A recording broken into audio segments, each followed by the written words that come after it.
In today's video I want to show you the Turbo Eagle Spiritborn build I have been playing and building for the past day. It's still an early iteration, but man does this one slap. It's insanely fast, very tanky, deals top tier damage and deals devastating damage to our arms. Because oh boy, do you have to click a lot or scroll your mouse wheel, depending on what you prefer. Now, in order to play this build, you are required to obtain the Sepazontek staff, a unique item that changes your basic skill to always use the third attack. This will enable you to spam Thunder Spike's second upgrade, which reduces the evade cooldown by 5 seconds and automatically casts it while you evade, generating an infinite evade loop. All this is used to set up Storm Feathers being cast by our primary Eagle Spirit choice, which fires 8 heat-seeking feathers when we evade, and we constantly evade. Everything else is done to boost our damage of our Storm Feathers. Next I will go into more details into basic mechanics. You will also be able to find the build on mobalytics in written form, so you can copy it as you wish. Also make sure to leave a like on the build to make it more visible and help me out. First let's talk about the keybinds. I am currently using for evade my mouse wheel as well as free as my keyboard button, because sometimes my mouse hand is getting tired because of all the scrolling and scrolling and scrolling, so I need to press free. There is a drawback to this. You need to press your free button like crazy. This is extremely tiresome, so just scrolling your mouse wheel is much easier, and you can press your other buttons like E, R or Q, whatever your other keybinds are. Now, to boost our damage, we want to target an enemy with our basic skills, so 1, 2, 3 and 4. We now have 4 stacks of this neat little buff with 3 skulls. This one is the combined strikes aspect. This one is new. It provides you with a stacking buff, so basically up to 90% more damage. Our Thunder Spike is used automatically, and for other spells like Rock Splitter, Withering Fist as well as Thrash, we want to find an enemy we can dash to, press it 1 time, and for 10 seconds we deal 90% more damage. It's extremely good on this build because we don't actually need to use our other skills. Unyielding Hit is getting automatically triggered by this setup. We cast Evade 4 times and use Concussive Stomp. Now Concussive Stomp will then trigger the Unyielding Hit, which you can see on the bar with the armored converted to damage. And we also get a ton of movement speed, so our movement speed is nearly capped. With a few more masterworks, maybe a greater affix, you can get this one to 100%, and this will buff our damage even further.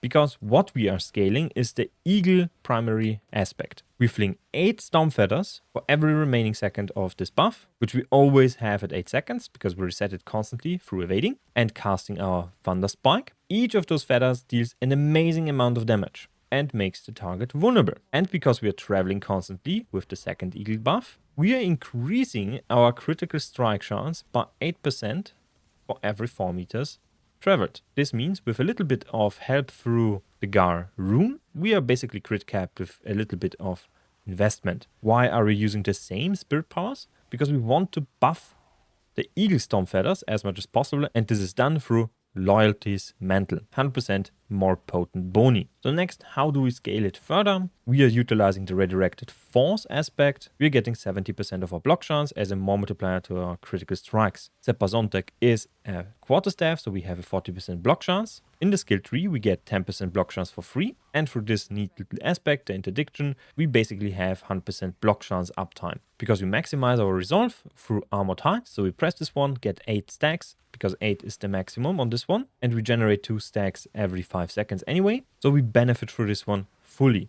And because of the block chance, once we block, we get a buff for 10 seconds that this is doubled. And lastly, we scale our damage through generic more multipliers like this one, because we always have barrier up, because we're using our concussive stomp, which we spec into 1 time, and that's about it.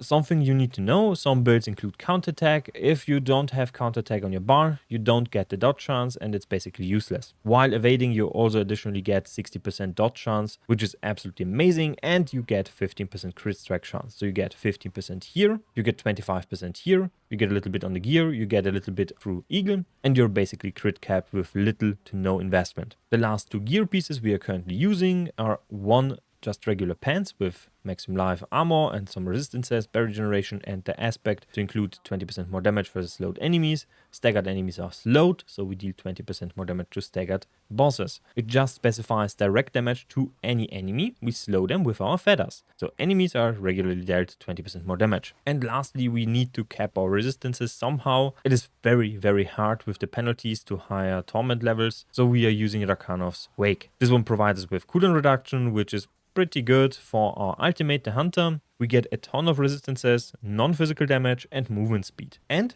our attacks reduce our evade cooldown by 1.2 seconds, which synergizes very, very well with Thunder Spike. Now, as far as 10% masterworks go, you want to masterwork the damage reduction on your mental. You want to get dexterity, maximum life, and armor on your armor chest, as well as total armor as a temper, not maximum life, and barrier generation, because we want to buff our concussive stomp barrier generation as much as possible, so we don't run out of barrier. Dexterity, critical strike chance, and possibly a little bit of attack speed. We don't need any attack speed on this build, because our evade doesn't scale with attack speed, but it can be pretty beneficial to proc your Rock Splinter, Withering Fist, as well as Thrash. I personally opted for maximum life to be a bit more tanky, and here again, barrier generation and Storm Feather potency, which is basically just increased damage to it. On our pants, maximum life, armor, and then resistances. We want to cap our resistances in combination with our pants and with our boots. So we are sacrificing a little bit of total armor here, as well as dexterity, but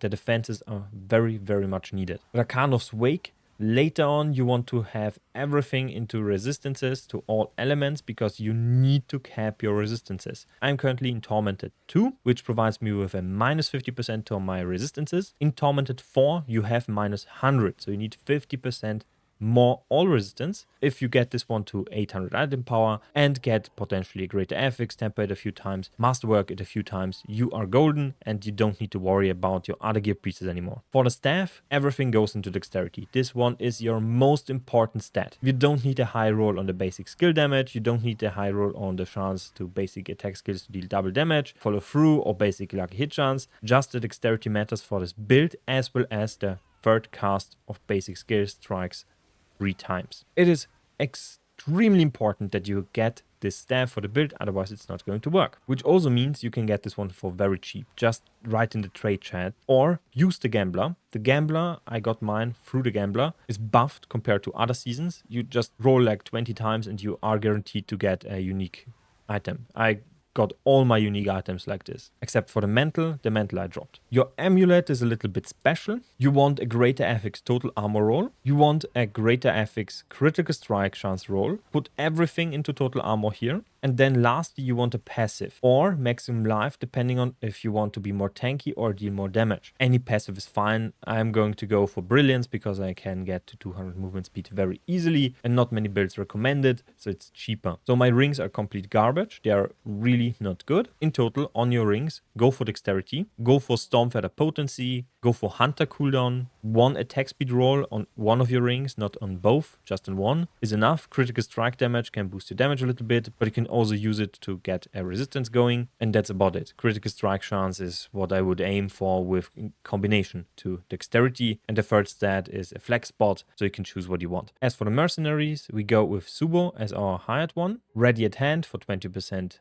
movement speed, and opening fire for 25% more damage. And for the reinforcement, we go with Bastion, with the upgrade to Bastion, so we get a shield and the damage buff when we cast the Hunter. Now, for the Paragon board, I am currently at 105 points. And I opted for increases to intelligence, get the nodes like 40% increased damage, basically all around the tree. Those are very powerful. They provide you with maximum life, damage increases, attack speed. There is a little bit of damage reduction here. So you want to pick those up. I think the core of your build should be set up with 3 boards. The 2 additional boards are for pushing higher. My mobalytics planner will have them as a core, but this is the point where I felt the build just popped off. So that's what I'm going to show you, because this one is an early iteration. In the starter board, we have Fulminate. We pick up the Convergence board, which is basically 30% more damage. Then we have Jagged Plum for Storm Feather potency, and we get more damage the more Storm Feathers we spawn. Then we pick up Viscous Shield for more damage while we have a barrier. Here we go with the Talon Glyph. The next board is going to be the Drive for 30% more damage after moving 100 meters, and Zapping for 30% more damage after casting